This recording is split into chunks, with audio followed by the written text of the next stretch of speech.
Hey, welcome back to the show, everybody. This is your host, Michael Halatek. Stevie Push will be with me momentarily. Dhruv Cole said he's having some login issues and he should be here shortly.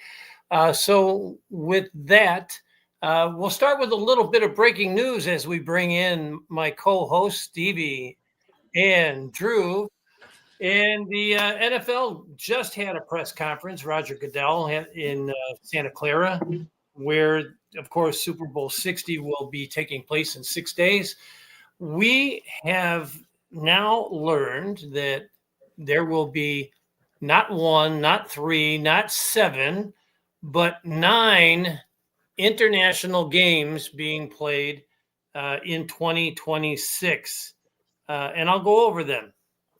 There's, of course, the 3 in England, Madrid, two new locations, Paris and Melbourne, Rio, Munich, and last but not least, just announced in a game that will be played in December in Mexico City. Welcome aboard, guys. What do you think about this Earth? I think it's a little earth-shattering that we're going to have 9 games and back to Mexico City, back to Rio, but more importantly, the newbies on the list, Melbourne and Paris, France. Dhruv, we'll start with you, man. Yeah, I mean, look, this stuff is inevitable, right? I feel like we've been moving towards some sort of international presence long-term for a while. I think these are just steps that the NFL is slowly taking to continue to kind of get that international fandom and exposure. I will say the adding Melbourne specifically is, I mean, that's a full body clock turn when we're talking about the time zone differences, not to mention the flight length. I've been to Melbourne; it's beautiful, but that's a long time to recover from. So that'll be fun. But the rest of the games, I mean, it's interesting. Obviously sucks for the home teams to, lose out on an actual home game in front of their fans. But I mean, this stuff is inevitable. So I feel like the more countries where, we see the NFL expand to, the cooler it just gets. I mean, because it is cool. I mean, I see NFL gear when I go travel internationally for work or even for vacation. And, in Japan, I've seen some people wearing NFL stuff. I've just everywhere. It's starting to grow. So it's cool. I mean, just like you have global sports like soccer and cricket, now you have hopefully football someday. Stevie. I'm gonna take the opposite road on this one.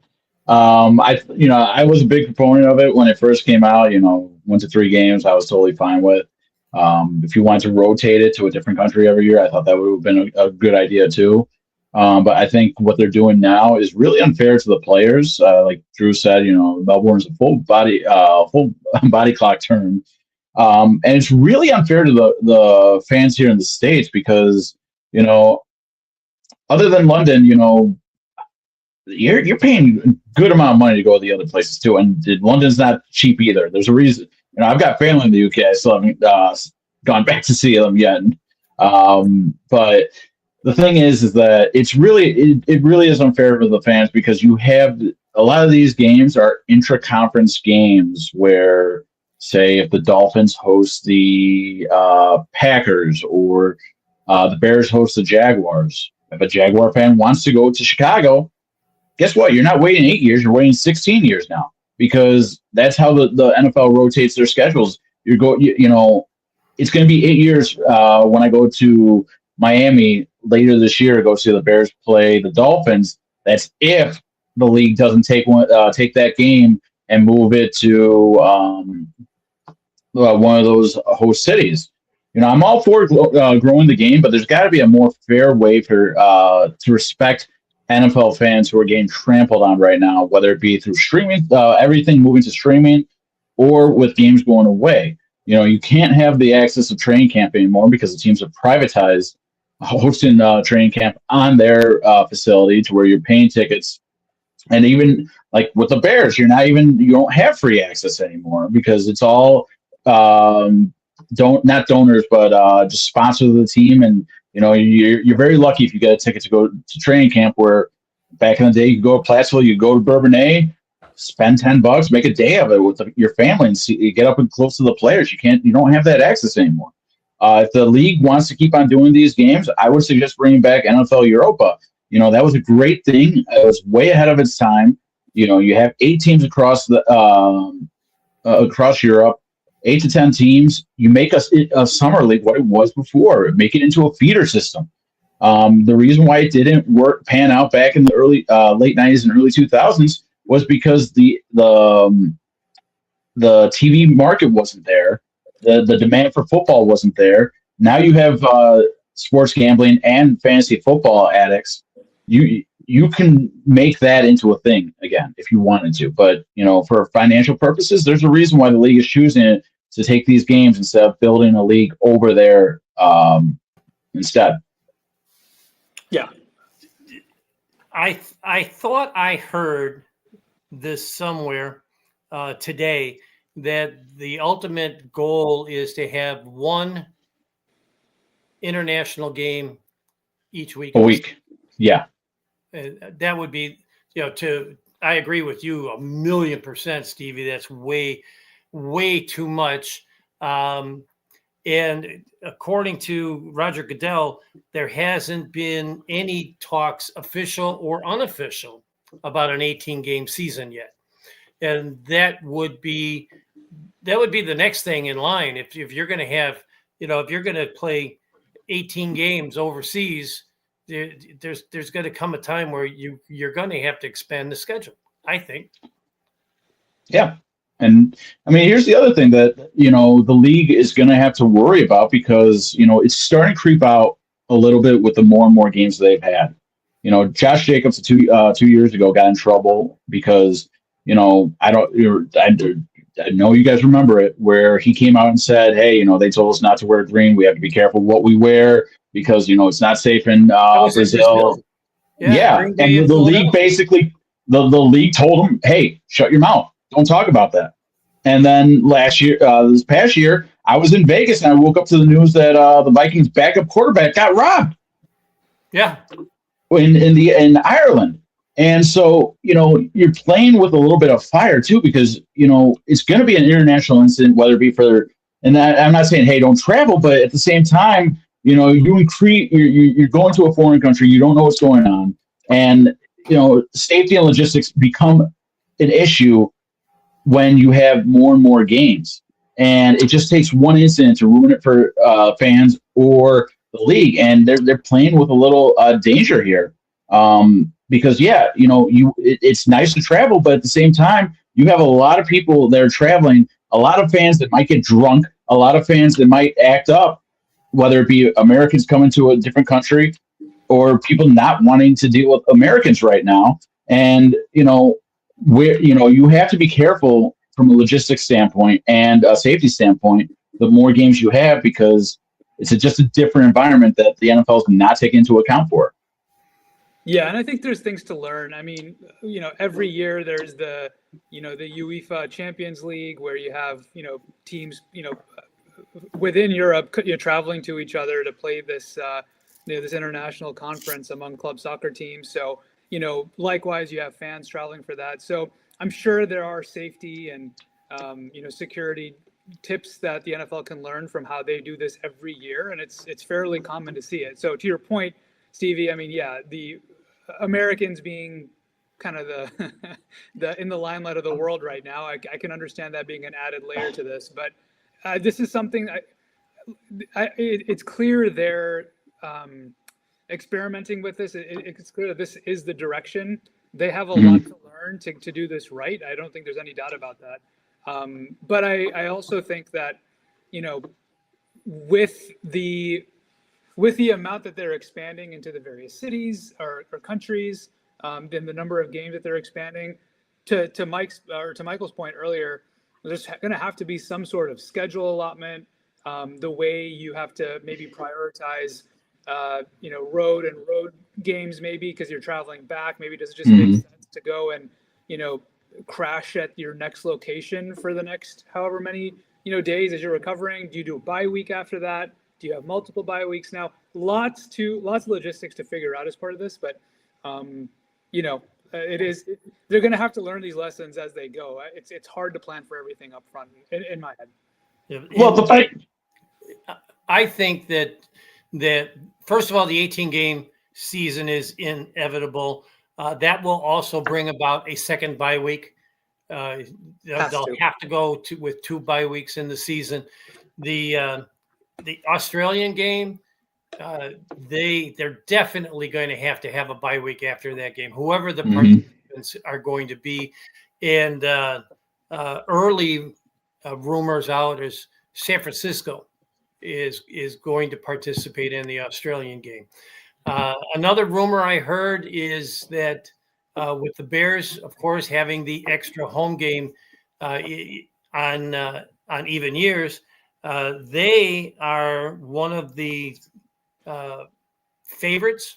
And I guess I use the term loosely, to be the host team for the Madrid game, the game in Spain, because they're one of the I forget the exact terminology, but they're one of 3 teams that has Spain as their center of fandom, or whatever the hell they call it nowadays. But so that'll be interesting to see. So, but let's move on, guys. The Bears had a hell of a season. They did. 12 wins if you count, and 2 wins over Green Bay. And one of the highlights of that is with their win in Green Bay at the end of the 24 season, and their 2 wins against Green Bay, they have now won 3 of the last 4 games against the hated rivalry that is the Green Bay Packers. That is a mark that the Bears had not achieved since 2008. Long time coming. But you know what I think is the NFL is a better place when both Green Bay and Chicago are doing well. Period. End of conversation. It's one of the greatest rivalries, if not the greatest rivalry in the NFL, that unfortunately has been lopsided since Brett Favre took over the helm at quarterback in the early 90s in Green Bay. And it took up until, 3 or 4 years ago, 5 years ago, that Green Bay actually caught the Bears in their head-to-head rivalry. And now they're ahead by, I think, 10 games now. Green Bay is now also the winningest team in the NFL, and the second place team is, guess who? Chicago. Yep. And their lead over Chicago in that category is also 10 games. So it's just fun. It's just fun to see. I live in Wisconsin. And even though I'm only 6 miles north of the state line, and there's a lot of Bear fans where I live, and working at a grocery store, seeing all of the people wearing their Bears gear for both the Green Bay Packer and the Rams playoff game was just a lot of fun. And even to this day, people walk in with their Bears coats or Bears hats, and I'm probably 20 feet away from them in the meat department. I go, "Go Bears!" And they look up and they go, "Yeah!" They're with the thumbs up, and it's just a lot of fun that the Bears are now, they're doing well in the 11 games, the comebacks, the Iceman, everything that's going on with this team is a positive, except for one thing, and that's the stadium dilemma. But we'll get into that later in the show. But I think, Steve, in our chat group, you are the one that remarked, if you would have told me at the beginning of the year that the Bears were going to lose the first 2 games of the year and lose the last 2 games of the year and still be the North Division winner, it would have blown you away. Yeah. This is one of the crazier Bear seasons I've been a fan of. I've been a Bears fan since 1999, and the closest I've ever experienced something to this was 2001. where it was more defense, special teams, and just fluke plays compared to, granted, the Bears did have fluke plays this year, but it was more offense based. And it was more like of the traditional, like, hey, cardiac cats mentality, which, the Bears were nicknamed because, the last two the two playoff games. I mean, we watched them come back against their hated rival to where you sweat that last play out. That felt like it was going on forever for Jordan Love to throw the ball. And then with the Cole Kmet 14-yard touchdown where it was thrown from the 40-yard line, that was a perfect throw. Like, I don't know how more people don't talk about, like, how remarkable that throw was to put it right in the breadbasket in the corner of the end zone from 40 yards out on a scramble. Yeah, that ball traveled 50 yards, over 50 yards in the air because he let it go from the 40 at midfield, or right between the hashes, and he launched it to the left sideline 6 yards deep in the end zone. That ball traveled over 50 yards in the air. It is the longest touchdown pass completed from behind the line of scrimmage in the history of the NFL. Yeah, and it was a perfect throw. It was a perfect on the money throw, which made no sense. Like, and the thing was that it's stuff like that made the whole season. Starting with where I was week 4 in Vegas. I will tell people this story of just like how insane that blocked field goal was, and it was a baptism for Bears fans, because I still tell people I blacked out from a euphoric high watching that in person, because I don't remember what happened for a good 30 seconds. All I know is I was jumping up and down, hugging people. The girl I was seeing at the time, I was kissing her like it was a sailor coming back from World War II. I love it. What a great and it was just pandemonium. And that's what being a true NFL fan is having these moments that make it so magical and special to where you can share it with your friends and family members for the rest of your life. Yeah, this is the most unbelievable season that in my entire life. I mean, obviously the 2006 Bears went to the Super Bowl and all that, but this is the most fun I've had watching this team in my life. And I turned 35 in April, and I'm just like, I have never had this much fun. And just a few examples. One, my wife hates football. Like before this, she was like, fuck football, fuck you for watching football, all that stuff, right? She would sit with me and be like, oh, interesting. And then like, hey, don't they always come back? And I'd be like, fuck, they're going to lose this game. Don't they always come back? Isn't that their thing this season? Like, they got my wife to comment. That's how great this season was. They got her interested. She was watching games with me. She was like, oh shit, that was cool. That's the kind of season it was. And I mean, just the amount of fun. I mean, you guys know this. I moved out of Chicago about 3 years ago. We're in the Pacific Northwest now, but I mean, it's literally all season, especially I think after the Commanders game, I think it was. I would just text family that's still back in Chicago, be like, dude, I hate you guys for being in the city when the Bears are starting to figure it out and be good and interesting. And everyone's like, yeah, dude, like Chicago is awesome now. I mean, just like the camaraderie, like the unification that the Bears do when they're good. We just haven't seen enough of it in our life. I haven't experienced much of this at all when I was living there, because they only had like 3 or 4 good seasons before I moved out. So like I haven't really been able to experience the city as an adult when they are good and everyone's kind of in it together and kind of, crowding around the TV in bars and cheering. Like, I don't know about you guys, but I would get lost in loopholes looking at like the crowd reactions, family reactions to the craziest games. And you pick one: the second Packers game, the playoff Packers game, the Bengals game, like Giants game, like you name it. Like how many crazy, weird, wild finishes have we seen this season? And like for all of them, just like looking at the reactions of like, oh man, like, despair to jubilation, just wild, so much fun. And I mean, it's funny. Like I remember the Bengals game. I was out I was out on vacation in Europe for the Ravens game and the Bengals game. Ravens game, obviously they lost pretty badly, whatever. The Bengals game, I remember watching that. I was at dinner for the first like 3 quarters. We were out to dinner. I'm like watching it on my phone. Family's with me, my wife's with me. We're just kind of chilling, but I'm like, guys, I'm watching the game, so like ignore me for conversation. Game's going overall like pretty, back and forth, interesting. And we get back to the Airbnb, and this is the time where Tremaine Edmonds' pick 6 was called back. We get back to the, and I'm like, some bullshit's gonna happen now. I just know it. Some bullshit's gonna happen because they called this pick 6 back, and then the comeback happens. They lose the onside kick and all this stuff.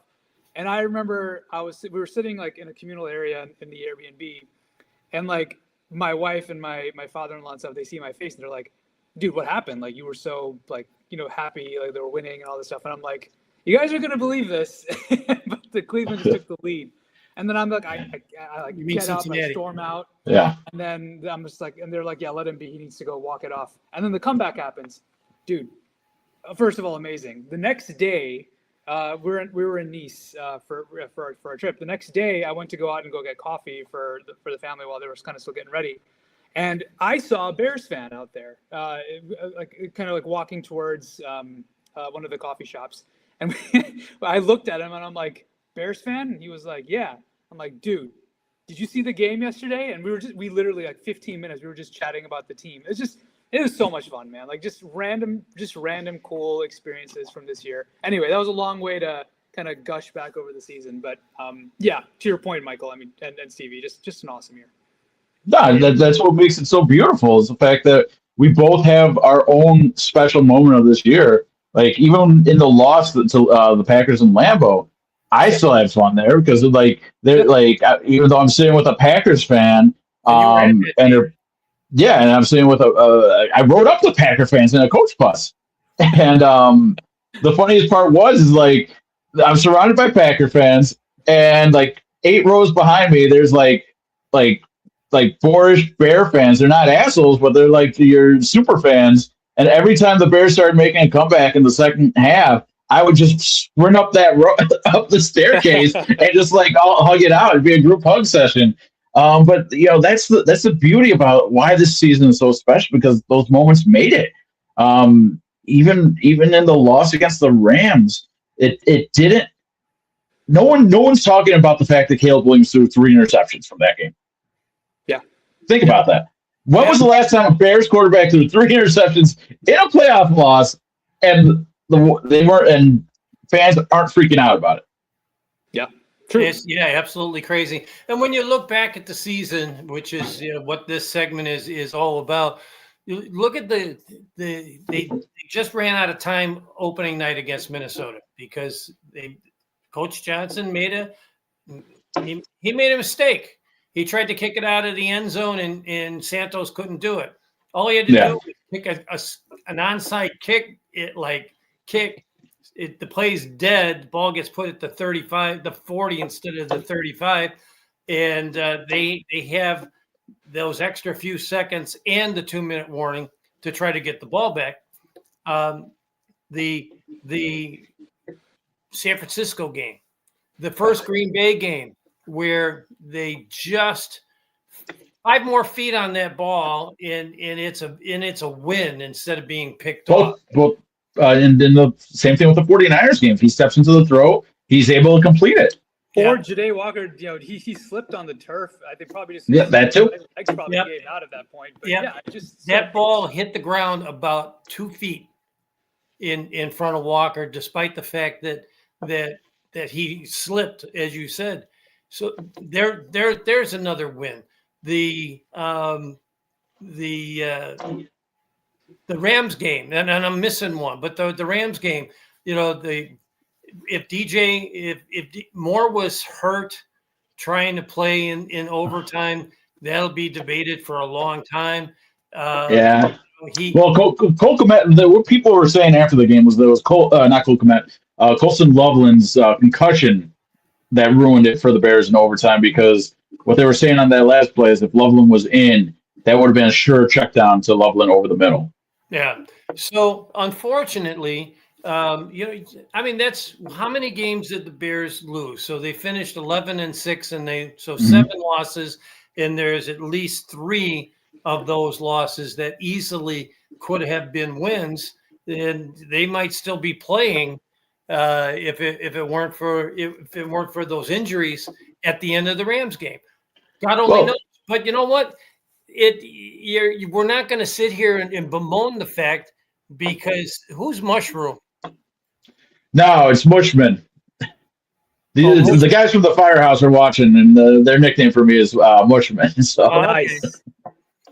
But what I was gonna say was, and I appreciate the guys from the Firehouse watching. Shout out to Engine 70, Truck 47, Engine 59 for supporting the show, guys. Thank you very much. But what I was gonna, guys, hey guys, while you're watching the show, do you have any questions for Mushman or Michael or Drew?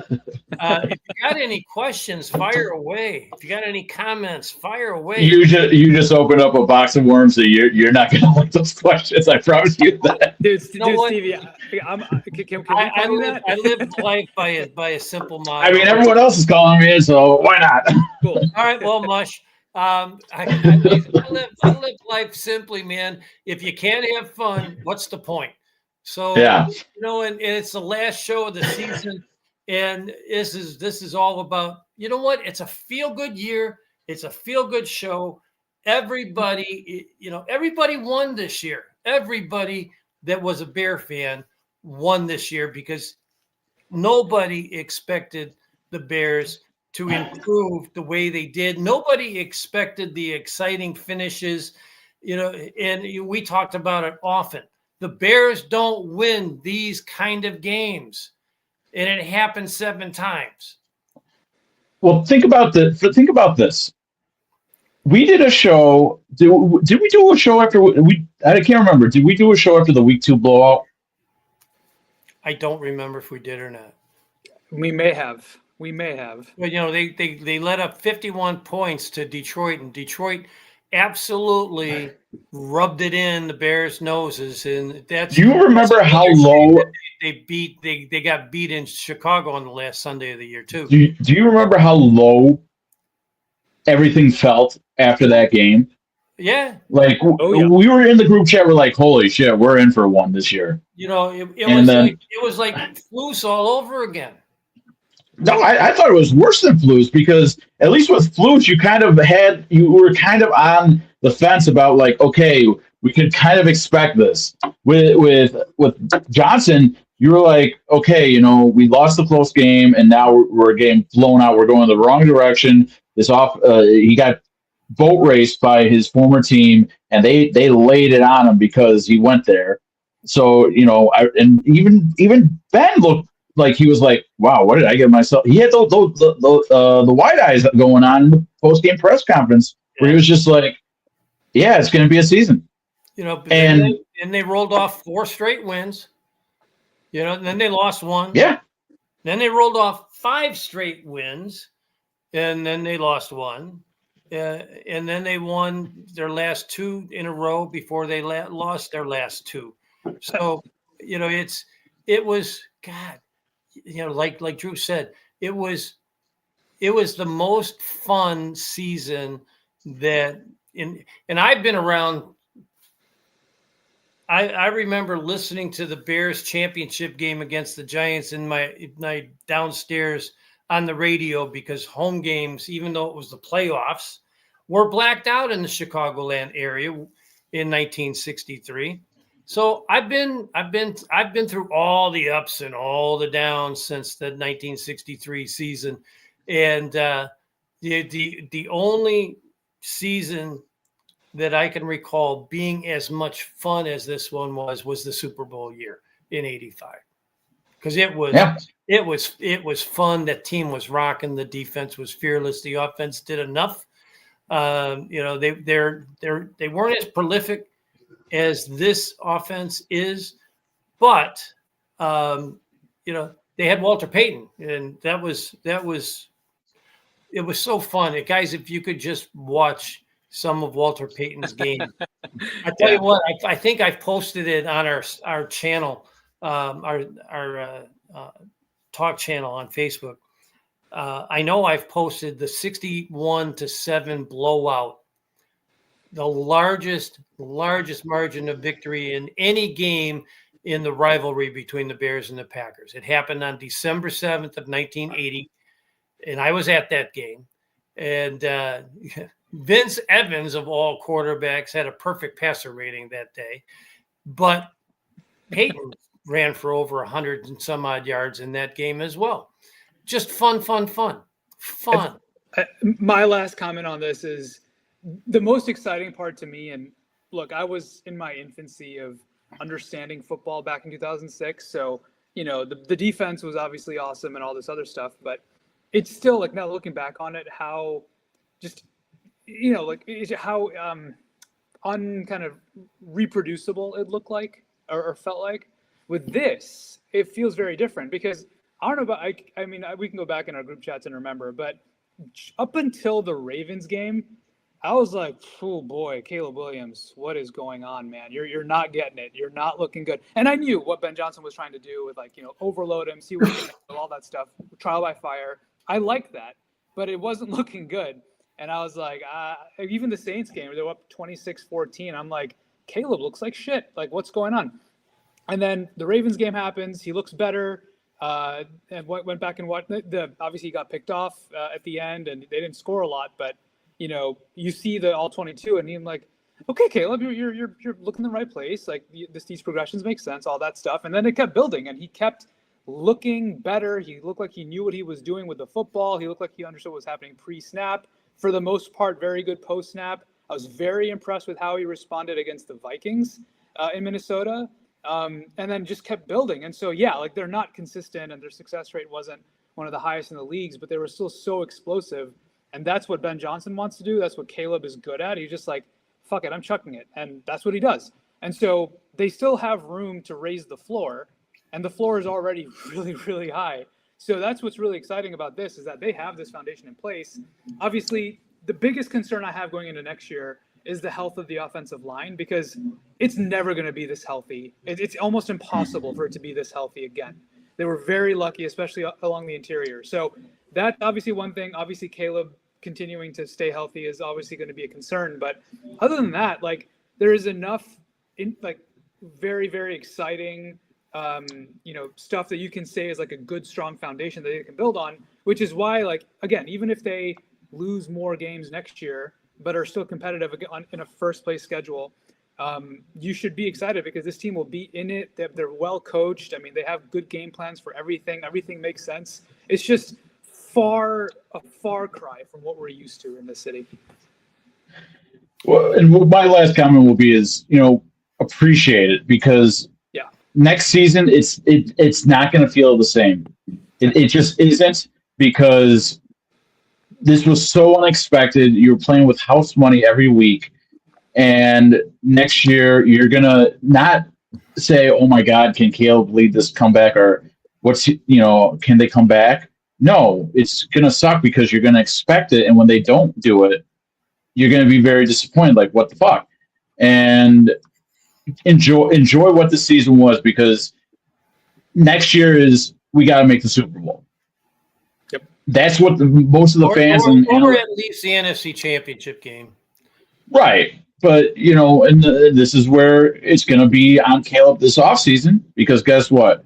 Jaden got to the NFC Championship last year. Drake May is in the Super Bowl and could win the Super Bowl on Sunday. Yet Caleb was the first guy taken of the three. This offseason is going to be kind of crappy for him, because he's going to be feeling those calls and concerns from NFL analysts and NFL fans saying, hey, okay, those two guys have done it. Why can't you? It'll come. I've got confidence. I think that a couple of things. Number one, we saw the growth Caleb Williams had from week 1 to week 21. It was nothing short of amazing. What this guy can do when he just grips it and rips it in those last 2 minutes of the fourth quarter, he needs to carry that forward to the first 3 quarters of games. So there's some excitement there. Ben Johnson just recently said when it came to what the offense was able to do this year, and they were top 10, top 5 in overall offense this year. He says, we basically only scratched the surface of what this offense will be capable of doing. And that's exciting to hear. The salary cap situation is a big concern for me.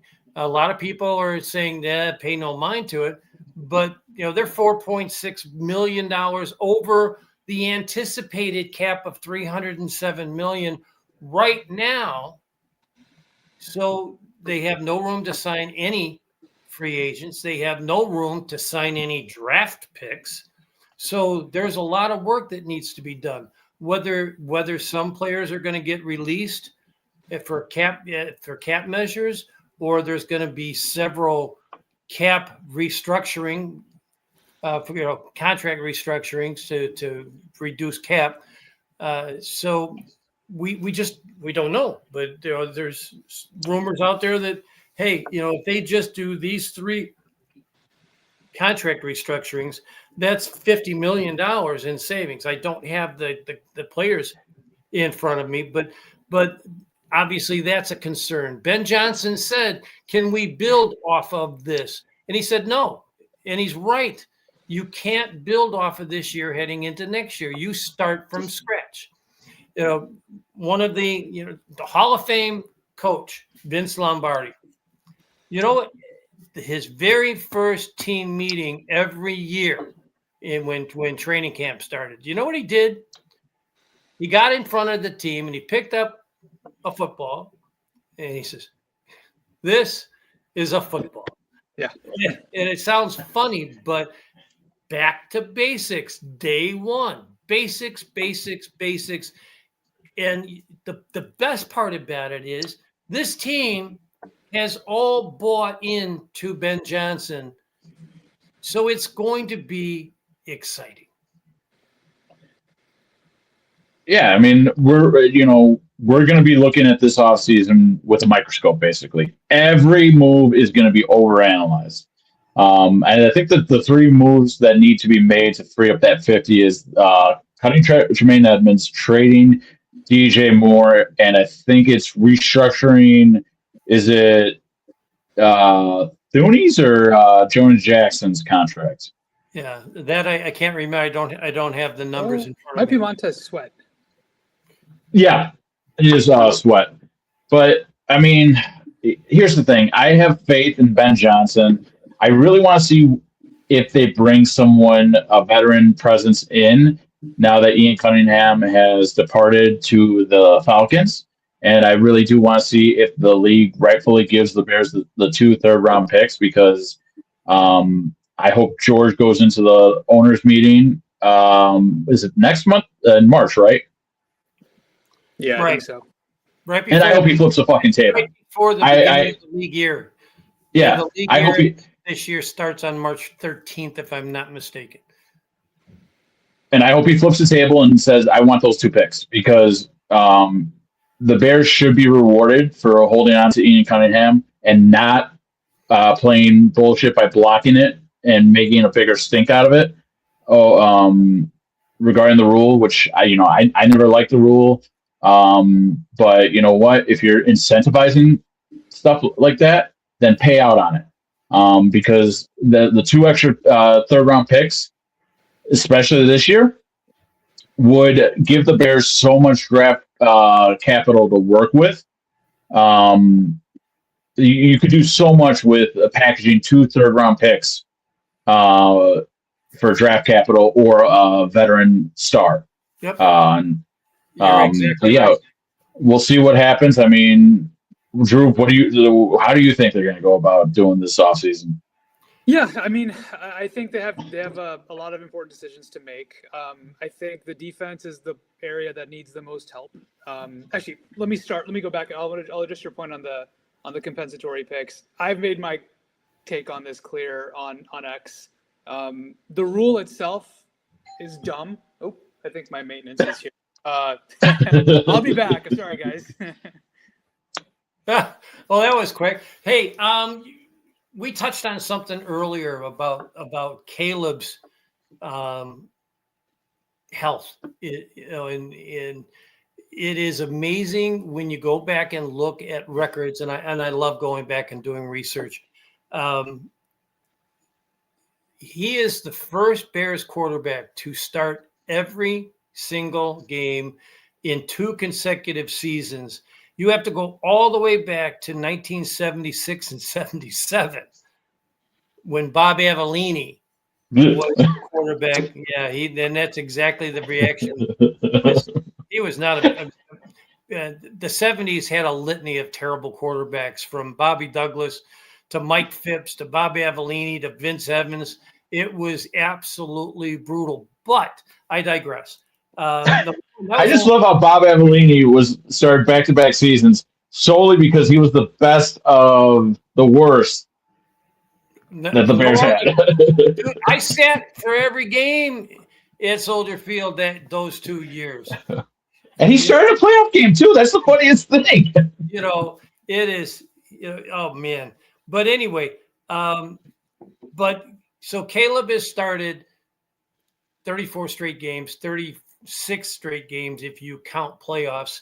And I don't know if the Bears record for the longest consecutive games played streak counts postseason games, because back then there was only one. There was only a championship game back then. But you have to go all the way back to Sid Luckman, who I believe if the seasons stay at 17 games, Caleb Williams would not break his record until the 7th game of the 2030 season. Oof. That's how long. Wow. How long that his seasons were, and I'm finding it. We do have Drew back from. Back. Our building maintenance was at our door. We had an open request, and they just came by. So 3 games into the 2030 season, would Caleb Williams have to start every game in order to break Sid Luckman's consecutive games played as a quarterback? And as Drew, while you were gone,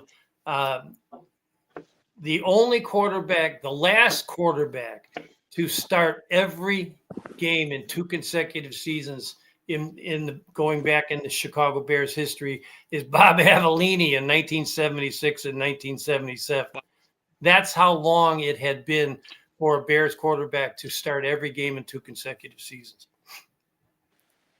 That's wild. And I mean, it kind of speaks to Caleb's workout regimen, his kind of, preparation for games. I mean, you consider he was sacked 68 times and hit countless others last year. And then even this year, running away from sacks, hit after it throws. I mean, it's not just the sacks. These hits add up. And he's still getting up and dusting himself off and going out there and playing. It's impressive. When I was going through, this is non-Bears related, but when I was going through these statistics about consecutive games and how crazy the records are, a Chicago Blackhawk goaltender popped into the conversation, and I've got to go back into the chat and find it. Goaltender Glenn Hall for the Blackhawks started 502 consecutive games, and that's over 10 years because they only played 50 games back in the 60s. That's how crazy a statistic that is. Wow. Well, for Caleb to if he can make it 3 games into the 2030 season, not counting playoffs and not counting any 18-game seasons, that's how long he would have to consecutively start every game for the Bears to break Sid Luckman's record. So because of the ferocity of hits in this league, the chances of that happening are probably pretty slim. But you got to give the man credit. His elusiveness and getting out of some bad hits has been absolutely amazing so far in his early career. Hey, the Super Bowl is 6 days away. You want to say something, Stevie? I just saw it. What do you? Yeah, I was going to just piggyback off of Caleb's ability. You know, that really doesn't get talked about, his athleticism, that much, because when you look at him, he doesn't look like a physical specimen at the quarterback position. I mean, we're just a few years removed from Justin Fields and how everyone thought he was the greatest athlete on the field. And I know, Drew, you weren't here for the last podcast, but I had remarked that, it was crazy that, with how many times Caleb has either scrambled or moved around the pocket at just an amazing pace, that, remember back in when Fields went through that November run in 2022, where by the third or fourth game, he's like, yeah, I have really tired legs. And with Caleb, it's like, so like, it's amazing, like how crazy, like we've come from Fields to Williams, and no one talks about that.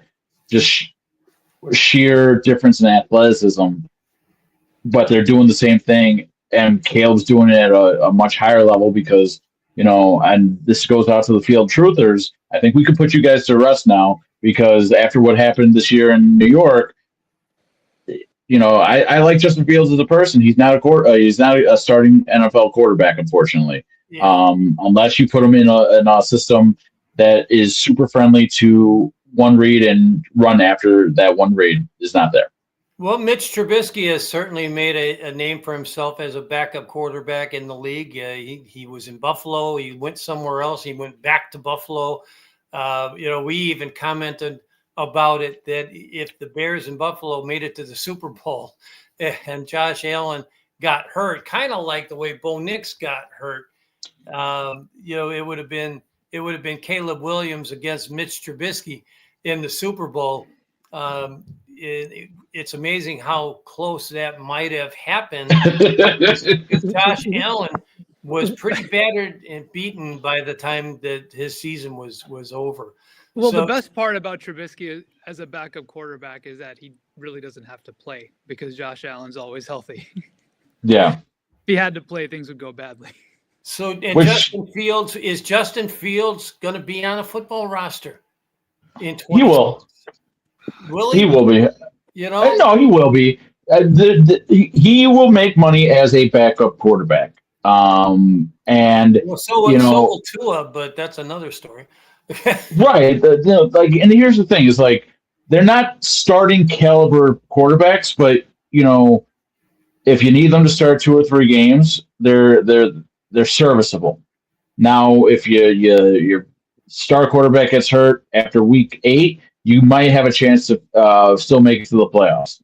Now, if your starting quarterback goes down week 2, hey, guess what? You're drafting 5th. You're drafting 3rd to 5th overall. Yeah. Speaking of backup quarterbacks, in light of all of the substandard quarterback play we saw in the league this year, is there a chance that Tyson Bagent is no longer on the Bears roster next year? Given the roster chart, was that for me or for Drew? Well, we'll start with Drew. Okay. Sorry, Stevie. I thought that might have been for me. I don't think there's a chance that he'll be traded for 2 reasons. One, there's 2 more years, I think, left on his current extension that he signed, because I think it kicks in this year. I think Tyson Bagent, and the Bears probably value him as a presence for Caleb. And now technically the program's been established now with Ben Johnson. And, I think the Bears probably feel like they're, at least from can Caleb get this and understand this, that insurance policy is no longer necessarily needed. But of course, they're going to need a backup quarterback because every team needs a good backup quarterback. And I think Tyson Bagent is probably one of the best backup quarterbacks in the league. That being said, without many pathways to a quarterback this year, I mean, you got Fernando Mendoza, who's going to the Raiders. We know that.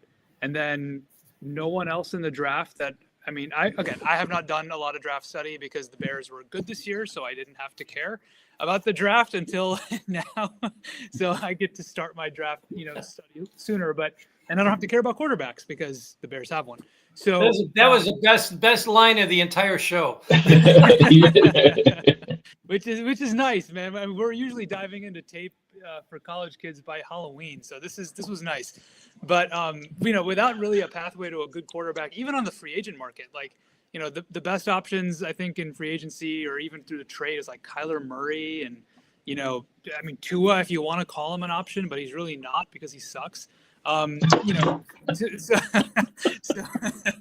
So yes, I mean, I think teams may call about Tyson Bagent, but I don't know if the Bears should be necessarily in a rush to get rid of him. I agree. I just wanted to throw that out for argument sake, but it's kind of fun, like you said. We not having to worry about a quarterback, especially in a year where Mendoza's the clear number one pick. I've seen mock drafts talk about the fact that Mendoza might be the only quarterback drafted in the first round this year. That's how. And he's a legit first overall quarterback too, which is great for the Raiders. I mean, what I was going to say about Tyson was that given the resources, the lack of resources the Bears might have this offseason, if an NFL team comes to you, whether it be the Saints, whether it be the Jets, and they say, hey, you know what? We're desperate. Here's a 4 or a 3. Aren't you taking that? I don't know if the Bears are. I might. I like Tyson Bagent. I think he is. I like him too. Like, I love him as a backup, but at some point you have to cash in on that, right? Because sooner or later someone's going to come to say, "Hey, we need a quarterback. We need an arm." And if you put him in the right system, someone. But I think at that point. But honestly, I think at that point, like if a team is desperate for a starting quarterback, I think you can get more. A third round pick when there's no avenue. Like, do you want to take a chance on? I don't even know who's after Fernando Mendoza in the draft. But for Bagent, like if a team and like for example, to your point, Jets, like Dante Moore went back to Oregon to avoid going to the Jets. Like that's their situation right now. So like the Jets come calling, the Browns come calling, and you wait a minute, Shedeur, but what would the Browns need a quarterback? Shedeur just being the Pro Bowl quarterback.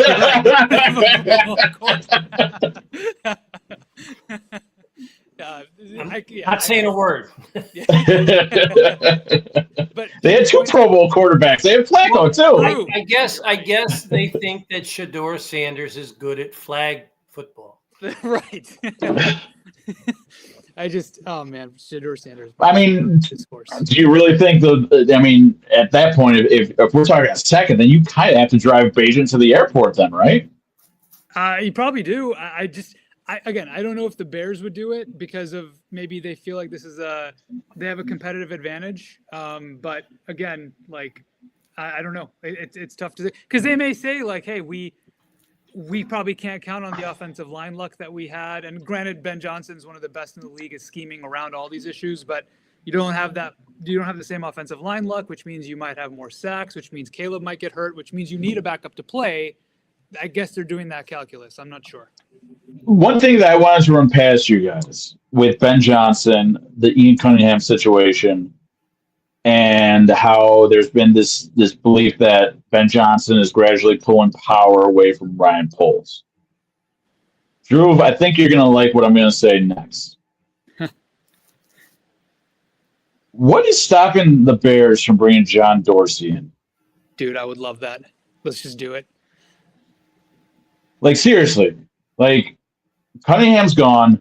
I mean, granted, like, if they were to bring in John Dorsey this week, it would kind of show that Ben's kind of saying, hey, this is my team. And I think you need someone like John Dorsey right now. That veteran, like war-tested guy that knows how to find guys, especially in like tight resources or tight situation. You imagine what would happen if they brought John Dorsey in? Oh, it'd be awesome. And in fact, I mean, there's already talk about the Bears elevating Jeff King to take Ian Cunningham's spot because he's been a part of the scouting director leadership and whatnot. So, and apparently very, very highly touted. I don't know enough about Jeff King, but it sounds like the Bears view him highly and he's respected around the league. Great. The Bears are going to need someone to take Jeff King's spot. And John Dorsey, to your point, I mean, hey, he has a relationship with Poles too, and he has a relationship with Ben Johnson, to your point. So did he hire Poles? He may have hired Poles. Yes, I think okay. So. So I mean, they have a relationship together. Dorsey could obviously just get a nice, pay bump and come in. And the guy is a hell of a scout. I mean, some of the scouting and some of the the names that he's brought in during his tenures are awesome. I mean, the Lions have drafted so well, during his time there as well. So I mean, there's definitely influence there, and we already saw what Ben Johnson can do when he's kind of in charge of a draft, for lack of a better word.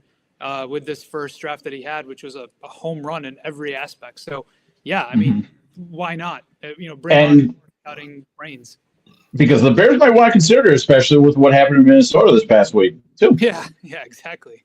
Which that one threw me for a loop. So, when you hear things like he got his draft grades off of PFF. Yeah, analytics, baby. It's absolutely mind-boggling, and there were a lot of Bears fans envious that this guy was Minnesota's GM and we're stuck with Ryan Poles. So it just goes to show you that the thousands of general managers in Bears Twitter don't know what the hell they're talking about. But hey guys, the Super Bowl's in 6 days. Who you got and why? I love that. With I don't know how you ended up getting them or you've had them or whatever the fact is, but with the Patriots, this is a rerun of a Super Bowl several years ago when was it Butler that intercepted the pass when they should have run. Marshawn Lynch, beast mode, should have run it in, but Malcolm Butler read the play, and they practiced that the week before the Super Bowl, and sure enough, they ran it, and he was in the right place at the right time. But I got to think that I'm going to go with Seattle, and I'm going to go with Seattle because I love their defense. Their defense is just turned it up a notch, week after week after week after week, until it's gotten to the point where they were literally playing their best football last week against the Rams. And New England's defense, has given up. They've given up a lot of points in several games. The game that kept Buffalo alive when they went into New England and beat the Patriots. They gave up a boatload of points that game. So, and this is right at the end of the season where they could have really put their thumb on the AFC East. They ended up winning the East, but they missed out on being the number one seed.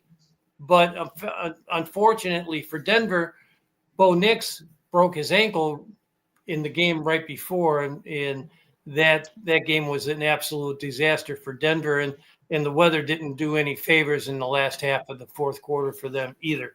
So I'm going to go with Seattle, and I think Seattle is going to make it at least a 2-score game. Drew, you're a Seattle man, so at least where you live. So what are you hearing out there, and what do you think is going to happen on Sunday? I think there's and this is me basing it off of conversations that I'm having here with people, locals who are fans and all that. I think there's a little bit more respect to the Patriots, and I think the media wants people to believe. The Patriots offense has not played well in the playoffs, and Drake May hasn't really played well in the playoffs, but Drake May has been awesome this year, and he's one of those guys that, I mean, you look at what a quarterback like Matthew Stafford did against the Seahawks, a guy who will chuck the ball all over the field, attack deep, just trust himself and make those plays. That's the quarterback. That's Drake May. Like he's willing to push the ball. He's willing to test those zones, and he's willing to to fire it in there. Whereas the other quarterbacks that they've kind of the Seahawks have demolished usually are people who just kind of like, oh yeah, I see it's heavy zone or it looks like zone. I'm just going to dump it off, and then all of a sudden Seahawks tackle. So I think there's a good bit of respect for Drake May, the quarterback, of course. But I think the Patriots offense and their playmakers suck. I don't think they can. Mm-hmm. I don't think they can get open against the Seahawks defense. And Mike McDonald's doing an awesome job this year. The offensive line for the Patriots is also not good. So net, I don't think they have the weapons. Just like they didn't have the weapons against the Broncos, to really do much. But I think, but I think there is respect for May. On the other side of the ball, the Patriots are an interesting defense. They've been playing pretty well. In the playoffs as well. They have good cornerbacks who can. I'd love to see Christian Gonzalez against Jackson Smith and Jigba. I think that'll be really fun. The Patriots pass rush and especially their defensive tackles like Milton Williams has been awesome. Kairis Tonga, Bears legend, has been awesome. So I think they have pieces on that defense that I think can give Seattle trouble, but. Anyway, that was my long breakdown of a game that isn't the Bears. So sorry, audience, but I do think Seattle. No, you do a great job with it, man. Thanks, man. But I think Seattle wins, but I think it'll be a good game. I think it'll be a more interesting game than people seem to think it might be. I'm a little torn on this one. I'm taking Seattle, but the reason why I'm torn, I really didn't like what I saw from the Patriots offense in this 3 playoff games, especially against the Chargers and the Broncos. Yes. Where you had a chance to step on the neck of your opponent, especially in Denver, and you let them make a game of it to where let's be honest, the Patriots got bailed out by the snow 2 weeks ago. Because if conditions were okay, I could definitely see the Broncos having a chance to tie that game up late. And against the Chargers, you had a chance. That game was close until I want to say early into the fourth quarter when you finally put it away. And even then, it wasn't a fully like, hey, we blew them out. It was just a controllable game because Justin Herbert didn't have 3 interior offensive linemen in front of him the entire game. I don't know what happened with Jim Harbaugh this season. Granted, they did suffer 2 significant injuries to 2 amazing offensive tackles, but that offensive line for the Chargers just collapsed late in the season.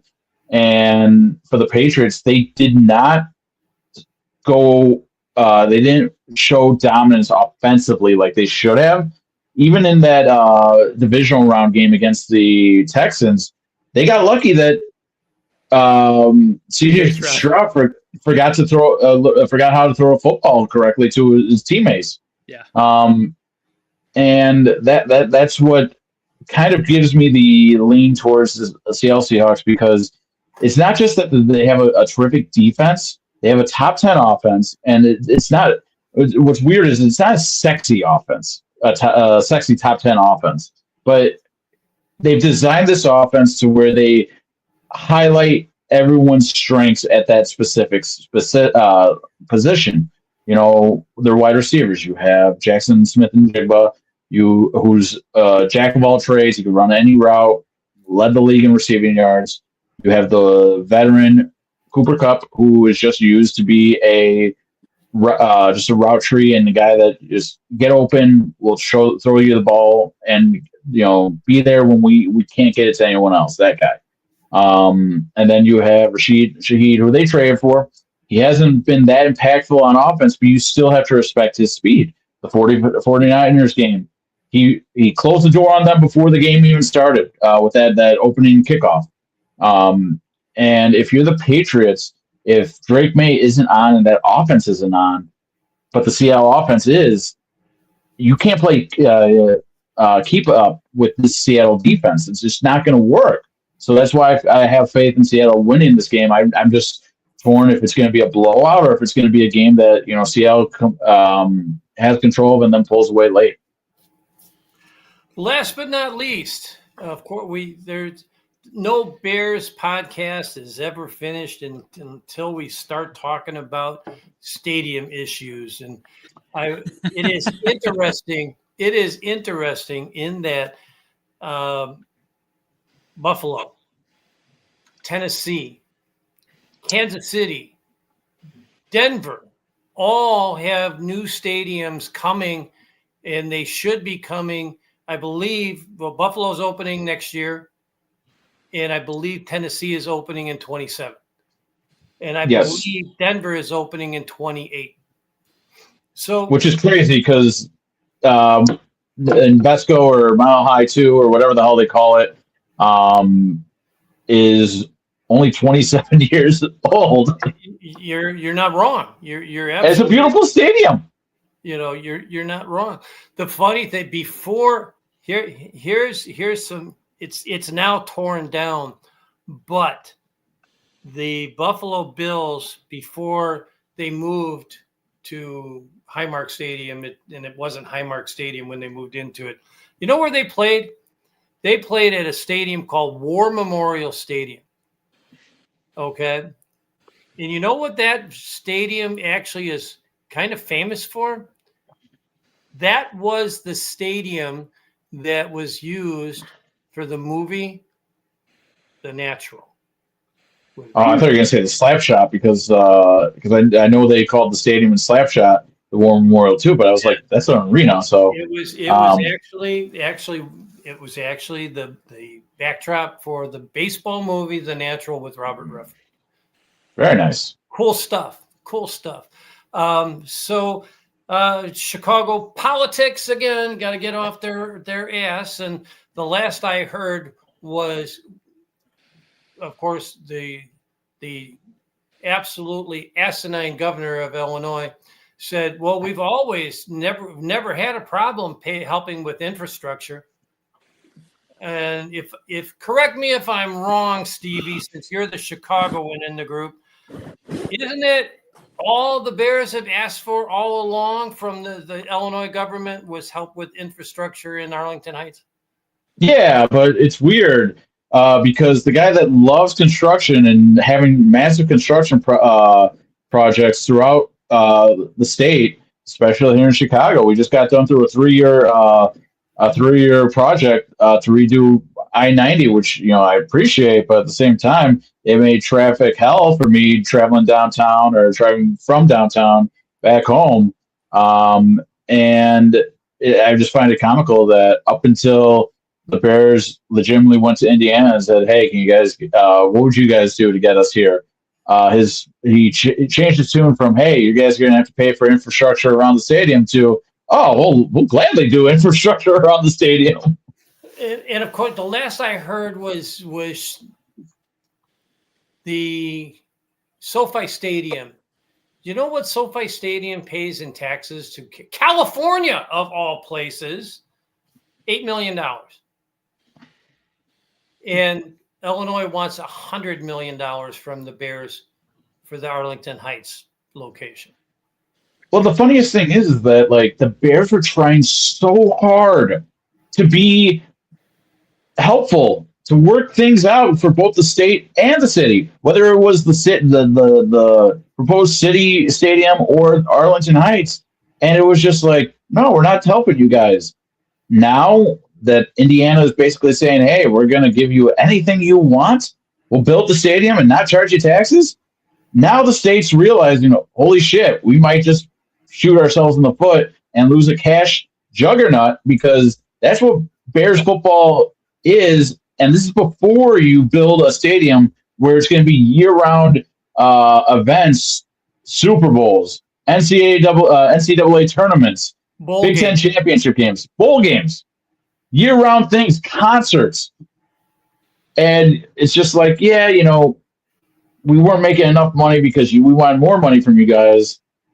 It's amazing what greed can kill. Greed kills sometimes. And the state is learning the hard way because God bless George, because any other NFL owner in their right mind that doesn't have the emotional attachment that he has to this city and this franchise, their ass would have called the Mayflower Moving Company and gone across the skyways to India. Ground in Indiana 6 months ago.